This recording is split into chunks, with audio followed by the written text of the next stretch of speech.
इस कहानी की शुरुआत में हम एक लड़की कैरल दिखाई जाती है जो एक डॉक्टर थी और फिलहाल वो हॉस्पिटल के एक स्टोर में बंद है। चारों तरफ सामान और दवाइयाँ बिखरी पड़ी हैं और यहाँ वो ऐसी दवाई को ढूंढ रही होती है जिससे उसे नींद न आए, क्योंकि अगर वो सो गई तो बहुत बुरा होगा। बाहर से बहुत सारे लोग दरवाजे को पीट रहे हैं क्योंकि वो अंदर आना चाहते हैं, लेकिन कैरल ने दरवाजे को बंद किया हुआ था। अब यहाँ चल क्या रहा था ये सब जानने के लिए हम चले जाते हैं कुछ दिन पहले के टाइम में। मतलब कहानी अब आ जाती है गुजरे हुए वक्त में, जहाँ हम देखते हैं कि काफी पुराना हवाई जहाज जमीन पर आते आते ही तबाह हो जाता है, जिसके कई टुकड़े शहर के अलग अलग हिस्सों में जाके गिरते हैं। अब जहाँ उस जहाज का बड़ा हिस्सा गिरा था वहाँ छानबीन करने के लिए बहुत सारे साइंटिस्ट हिफाजती सूट पहनकर आ जाते हैं और पूरी जगह पर नाकाबंदी लगा दी जाती है। मतलब कि कोई भी आम इंसान को वहाँ पर आने की इजाजत नहीं थी। जब साइंटिस्ट जहाज के उस हिस्से को चेक करते हैं तो उन्हें उस पर छोटा सा एलियन क्रिएचर दिखता है जो हर तरह के माहौल में जिंदा रह सकता है, मतलब कम और ज्यादा दोनों टेम्परेचर में ही। अब जो इन सब चीजों की छानबीन कर रहा था यानी यहाँ का डायरेक्टर वो आता है और जब वो बाहर होता है तो एक बच्ची उसके पास आती है जो उसी जहाज का छोटा सा टुकड़ा उसे पकड़ाती है। अब इस टुकड़े पर भी वो छोटे छोटे एलियन क्रिएचर्स मौजूद थे और जैसे ही ये उस टुकड़े को पकड़ता है तो इसके हाथ पर वो काट लेते हैं जिससे इसके हाथ से खून निकलने लगता है। फिर जब वो घर जाता है तो आधी रात को हम उसका बहुत ही बुरा हाल देखते हैं। उसकी तबीयत खराब होने लगती है और चेहरा तो एकदम भयानक दिख रहा था। मगर अगली सुबह जब वो जागता है तो बिल्कुल ठीक था, जैसे उसे कुछ भी ना हुआ हो। वो फौरन अपनी वाइफ जिसे वो छोड़ चुका है उसे कॉल करता है, यानी कैरल को, जिसे हम शुरुआत में देख ही चुके हैं। वो कैरल से कहता है मैं अपने बेटे से मिलना चाहता हूँ। वो कहती है तुम उसे नहीं मिल सकते, अब हम अलग हो चुके हैं। वो जवाब देता है वो मेरा बेटा है, मैं उससे मिल सकता हूँ, मेरा हक है। मगर कैरल उसकी बातों को नजरअंदाज करके फोन काट देती है। इसके बाद वो अपने एक दोस्त जिसका नाम बेन है उससे मिलती है। वो भी डॉक्टर होता है। वो बेन को बताती है कि मेरा हस्बैंड मेरे बेटे से मिलना चाहता है मगर मैं नहीं चाहती कि मेरा बेटा उनसे मिले। तब बेन कैरल को समझाता है कि वो उसकी डैड है, उनका हक है, तुम नहीं रोक सकती। इसीलिए वो अगले ही दिन अपने बेटे को अपने हस्बैंड के घर छोड़ने जाती है। मगर यहाँ उनका बेटा अपने डैड को देखकर काफी हैरान होता है क्योंकि उसके डैड अब उससे बगैर किसी एक्सप्रेशंस यानी तासुरात की बात कर रहे थे। मतलब उनके चेहरे को देखकर ऐसा नहीं लग रहा था कि ये कोई इंसान है। जैसे इंसान बात करते हैं, मुस्कुराते हैं, हंसते हैं, दुखी होते हैं, परेशान होते हैं, ऐसी कोई भी चीज उनके चेहरे पर नजर नहीं आ रही थी। बिल्कुल ऐसा ही लग रहा था जैसे वो कोई रोबोट हो। फिर हम कैरल को देखते हैं जो घर में बिल्कुल अकेली थी। तभी उसके दरवाजे पर कोई दस्तक देता है। वो हल्का सा दरवाजा खोलती है जहाँ हम देखते हैं कि दरवाजे पर अब भी चेन लगी हुई है। बाहर एक आदमी होता है जो उसे बताता है कि मैं गवर्नमेंट का ऑफिसर हूँ, मुझे तुमसे कोई बात करनी है। अब कैरल को अजीब लगता है, इसीलिए वो कहती है आप इंतजार कीजिए, मैं 2 मिनट में आई। और जब वो अंदर जा रही होती है तो वो आदमी चेन खोलकर अंदर आने की कोशिश करता है। तब उसे ऐसा करता हुआ कैरल देख लेती है और फौरन वापस आकर दरवाजे को बंद कर लेती है। अब दरवाजे के शीशे से वो आदमी कैरल को घूर घूर कर देखने लगता है। इसके चेहरे पर भी कोई एक्सप्रेशन नहीं होता। और आज ही कैरल ने इस आदमी जैसे बहुत सारे ऐसे लोग देखे होते हैं जिनके चेहरे पर भी कोई एक्सप्रेशन नहीं था। उसे कुछ भी समझ नहीं आती कि आखिर यहाँ पर हो क्या रहा है। मगर उसकी परेशानी तब बढ़ जाती है जब वो अगली सुबह ऑफिस जा रही होती है, क्योंकि वो अपने रास्ते में इस तरह के ही बहुत सारे लोगों को देखती है जो आपस में बात नहीं कर रहे होते और बुत बनकर खड़े होते हैं। वो लगातार एक ही तरफ देख रहे थे और सीधा सीधा चल रहे थे। मतलब एक्सप्रेशंस इनके चेहरों पर भी नहीं थे। ये ना खुश थे, ना दुखी थे, ना किसी बात की फिक्र से ये परेशान थे और ना ही रो रहे थे। ऑफिस जाने के बाद वो इंटरनेट पर इस बारे में सर्च करती है जहाँ तकरीबन 2 लाख लोगों ने इस तरह की ही बातें लिखी हुई थी कि जो हमारे अपने हैं वो पहले जैसे नहीं रहे, उनका सलूक और सब कुछ बिल्कुल बदल चुका है। इन सब चीजों से परेशान होकर वो अपने दोस्त बेन से मिलने जाती है जहाँ एक दूसरे डॉक्टर भी होते हैं जो इन्हें बताते हैं कि जो हवाई जहाज जमीन पर तबाह हुआ था उस पर बहुत सारे एलियन क्रिएचर्स देखे गए थे और ये जो कुछ भी हो रहा है उनकी वजह से ही हो रहा है, क्योंकि वो एलियन क्रिएचर्स इंसानों के जिस्म में घुसकर पहले दिमाग को अपने कंट्रोल में करते हैं और बाद में पूरे जिस्म को अपने हिसाब से चलाते हैं। और जो भी उन एलियन क्रिएचर्स का शिकार होता है वो ऐसा ही बेहिस बन जाता है। मतलब ना उसके अंदर कोई जज्बात होते हैं और ना ही कोई तासुरात। ये सारी बातें जानने के बाद कैरल परेशान हो जाती है, इसीलिए वो फौरन अपने बेटे को लेने के लिए अपने हस्बैंड के घर जाती है, जहाँ उसके हस्बैंड के घर में और भी लोग थे। वो कैरल को बताता है कि हमारा बेटा अपने दोस्त के घर गया है उसके साथ खेलने के लिए, इसीलिए कैरल उसके कमरे में जाकर उसका सामान बांधने लगती है। लेकिन जब वो नीचे आती है तो दरवाजा बंद होता है और उसके हस्बैंड के घर जितने भी लोग थे वो सब उसे चारों तरफ से घेर लेते हैं। ये देखकर वो अपने हस्बैंड से पूछती है ये सब क्या है, जिस पर उसका हस्बैंड कहता है जब तुम सो जाओगी तो जागने के बाद तुम्हें कुछ भी पता नहीं चलेगा, बस तुम एक काम करो, हमारा साथ दो, बाकी तुम जैसी हो वैसी रहोगी, तुम्हारा दिल दिमाग जज्बात तासुरात जैसे हैं वैसे रहेंगे, हमारी तरह बदलेंगे नहीं। ये सब जानने के बाद कैरल समझ जाती है कि उसका हस्बैंड भी अब उन एलियन क्रिएचर्स का शिकार हो गया है। वो काफी घबरा जाती है और वहाँ से भागने की कोशिश करती है, लेकिन उसका हस्बैंड उसे पकड़ लेता है और उसके मुंह पर हरे रंग की उल्टी कर देता है। मगर कैरल अपना मुंह साफ करके जैसी तैसी यहाँ से निकलती है और अपनी गाड़ी लेकर यहाँ से भाग जाती है। लेकिन थोड़ा आगे जाने पर वो देखती है कि सामने एक ट्रक है जिसके पास कुछ लोग खड़े हैं और ये भी कोई आम इंसान नहीं है बल्कि उन एलियन क्रिएचर्स का शिकार बन चुके हैं। ये देख कैरल घबराते हुए अपनी गाड़ी पीछे की तरफ लेने लगती है, लेकिन पीछे भी एक गाड़ी थी जो उसकी गाड़ी में आके लगती है और अब कैरल गाड़ी के जरिए तो यहाँ से नहीं निकल सकती थी, इसीलिए वो फौरन उतरकर वहाँ से भागने लगती है, जहाँ वो सारे लोग भी उसके पीछे पीछे भागने लगते हैं। तो वो भागकर एक ट्रेन में चढ़ जाती है और देखती है कि यहाँ पर बैठे हुए लोगों में से किसी के चेहरे पर भी कोई भी इंसानों वाले तासुरात नहीं है, मतलब वो सब भी एलियन क्रिएचर्स का शिकार है। कैरल को कुछ समझ नहीं आती कि मैं क्या करूँ। तभी उसके बेटे की वीडियो कॉल आती है जो उसे बताता है कि डैड मुझे कहीं ले आए हैं, मुझे नहीं पता मैं कहाँ हूँ, लेकिन मुझे बहुत डर लग रहा है। ये जानकर वो परेशान हो जाती है और बस रोने ही वाली थी कि तभी उसके सामने बैठा लड़का कहता है कि बिल्कुल शांत हो जाओ, परेशान मत हो और रोना तो बिल्कुल भी मत। Don't show emotion.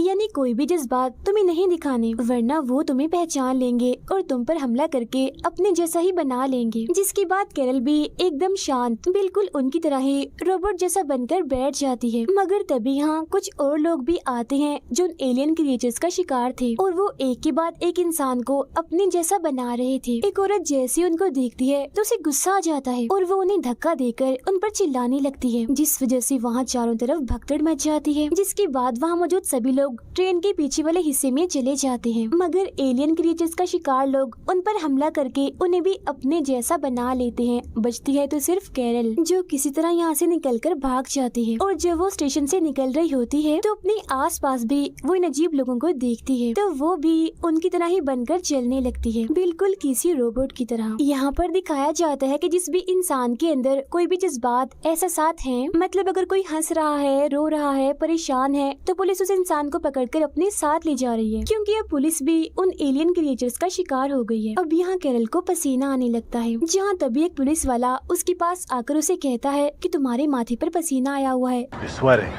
They don't do that. वो तुम्हें पहचान लेंगे, इसीलिए तुम्हें यहाँ से जाना होगा। क्योंकि ये पुलिस वाला भी दरअसल अभी तक नॉर्मल था, एलियन क्रिएचर्स का शिकार नहीं था, बस ये सिर्फ इस तरह से करके दिखा रहा था कि मैं भी उन एलियन क्रिएचर से इन्फेक्टेड हूँ, यानी उनका शिकार हूँ। इसके बाद वो वापस अपने घर आ जाती है और अपने बेटे को आवाजें लगाने लगती है, मगर वो वहाँ पर नहीं होता। इसके बाद वो बेन के साथ उसे डॉक्टर के पास जाती है, जहाँ वो इन्हें बताता है कि ये दरअसल एक तरह का वायरस है जो एक इंसान से दूसरे इंसान में चला जाता है। अगर किसी इंसान के जिस्म में ये वायरस चला गया और वो सो गया तो ये वायरस इंसान के दिमाग को कंट्रोल करके पूरे जिस्म में फैल जाएगा, जिससे वो इंसान इसका शिकार हो जाएगा। यानी ये वायरस इंसान के जिस्म में जाकर तब तक अपना काम नहीं करता जब तक कि इंसान सो न जाए। अब ये लोग फैसला करते हैं कि ये एक दूसरे पर नजर रखेंगे ताकि इनमें से कोई भी ना सोए। आगे वो डॉक्टर बताता है कि यहाँ से 80 किलोमीटर दूर एक लैब है, अगर हम वहाँ पहुँच जाएं तो हमारा इलाज हो सकता है। लेकिन कैरल मना कर देती है कि मैं अपने बेटे के बगैर यहाँ से नहीं जाऊंगी। अभी इनकी बात चल ही रही थी, मगर यहाँ कुछ ऐसे लोग आ जाते हैं जो इस वायरस का शिकार हैं और वो पूरे घर की तलाशी लेने लगते हैं। तभी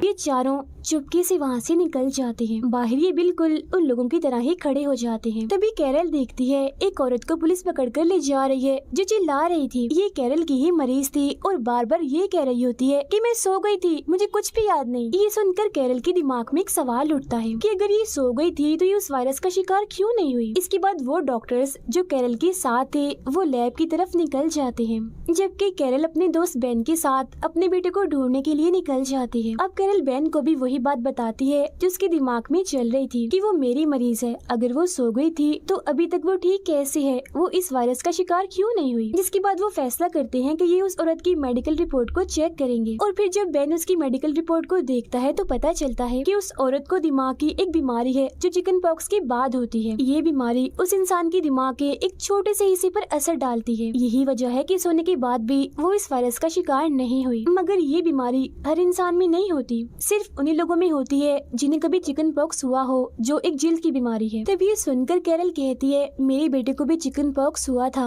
और जब बाद में हमने उसके टेस्ट करवाए तो उसे भी बीमारी हुई थी। इसका मतलब कि मेरा बेटा भी इस वायरस का शिकार नहीं हो सकता। वो पूरी तरह महफूज है इस वायरस से, इसीलिए तो वो बार बार मुझे कॉल कर रहा है क्योंकि वो ठीक जो है। अब बेन अपने उसी डॉक्टर को कॉल करता है जो लैब की तरफ गया था और वो लैब में पहुंच भी गया था। Ben Yeah, we're here.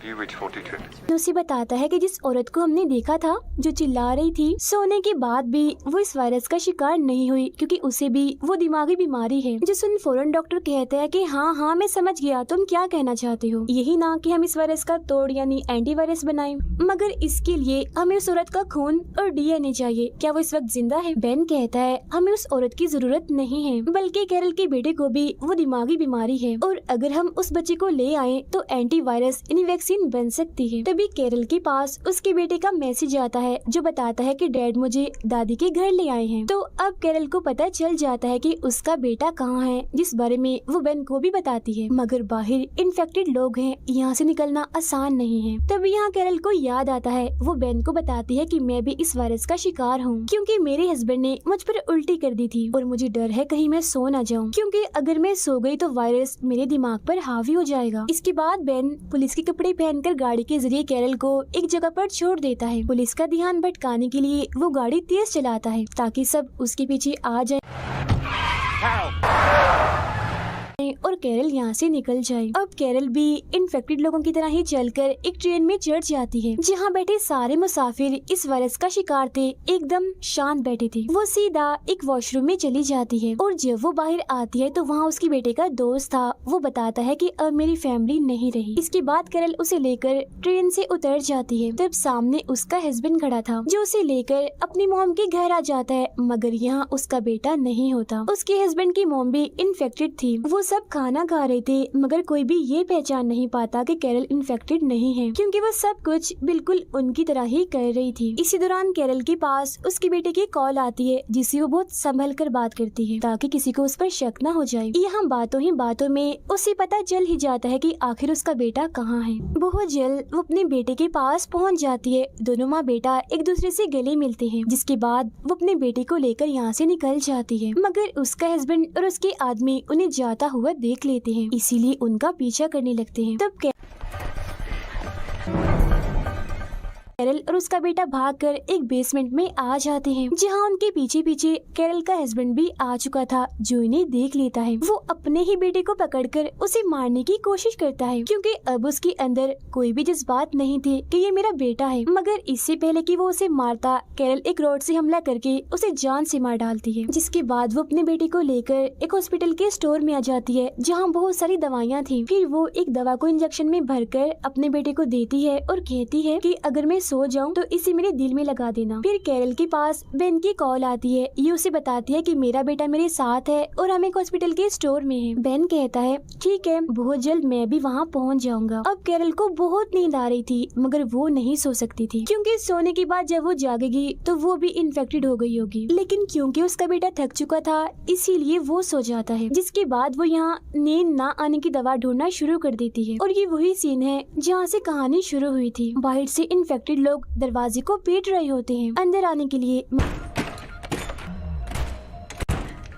मगर वो दरवाजा नहीं खोलती। वो काफी घंटों से नहीं सोई होती इसीलिए अब उसे नींद आ जाती है। उसका बेटा जब ये देखता है कि मेरी मॉम सो गई है तो वो उस इंजेक्शन को कैरल के दिल में लगा देता है जिससे वो फौरन जाग जाती है, यानी कि वो पूरी तरह से नहीं सोई थी। तभी यहाँ पर बेन भी आ जाता है जिसे देखकर वो बहुत खुश हो जाती है और उसके गले से लग जाती है। मगर बहुत जल्द उसे एहसास हो जाता है कि बेन भी अब उस वायरस का शिकार हो चुका है। तब वो जल्दी से उस पर गन तान देती है। बेन कहता है एक दिन तुमने ही मुझसे कहा था कि पूरी दुनिया में सुकून होना चाहिए, कोई लड़ाई नहीं होनी चाहिए। लो देख लो, इस वायरस की वजह से ऐसा हो भी गया, हर तरफ सुकून हो गया है। वायरस का शिकार लोग आपस में नहीं लड़ते क्योंकि उनके अंदर कोई जज्बात, कोई एहसास है ही नहीं, तभी तो हर तरफ सुकून का माहौल है। अब दुनिया से हर तरह की बुराई खत्म हो जाएगी। ये कहने के बाद वो दरवाजा खोल देता है ताकि वो इन्फेक्टेड लोग अंदर आ जाएं। तब कैरल रोते हुए पूछती है, मैं तो वायरस का शिकार हो जाऊंगी, मगर मेरे बेटे जैसे लोगों का क्या होगा? बेन कहता है, जो इस वायरस का शिकार नहीं हो सकते, हमारी इस दुनिया में उनकी कोई जगह नहीं है। जिसके बाद वो सारे लोग उसके बेटे को मारने के लिए आगे बढ़ते हैं। तब कैरल उन पर गोलियां चलाकर सभी को मार डालती है। साथ ही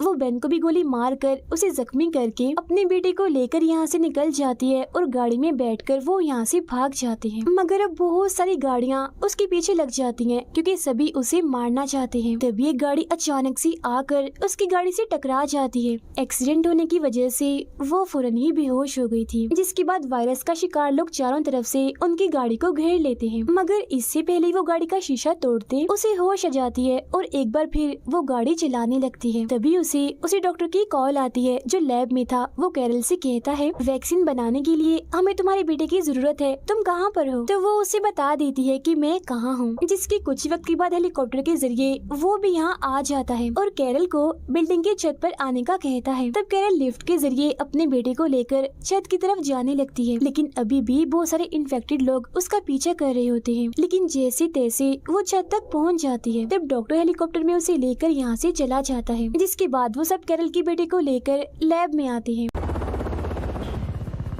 उसकी डीएनए और खून की मदद से इस वायरस का तोड़ यानी वैक्सीन बना ली जाती है। जिसके बाद एक एक करके सभी इन्फेक्टेड लोगों को ठीक करना शुरू कर दिया जाता है। कुछ वक्त के बाद तकरीबन सभी ठीक हो जाते हैं, जिन्हें कुछ भी याद नहीं होता कि जब वो इन्फेक्टेड हुए थे तब उन्होंने क्या किया था। मतलब पुरानी कोई भी चीज उन्हें याद नहीं थी। उनमें से एक बेन भी था जिसने कैरल से शादी कर ली थी। यही कैरल के बेटे का दोस्त भी था जो कि इनके साथ ही रह रहा था क्योंकि उसकी फैमिली अब मर चुकी थी। इस नई जिंदगी में सब एक साथ बहुत खुश थे और इसी के साथ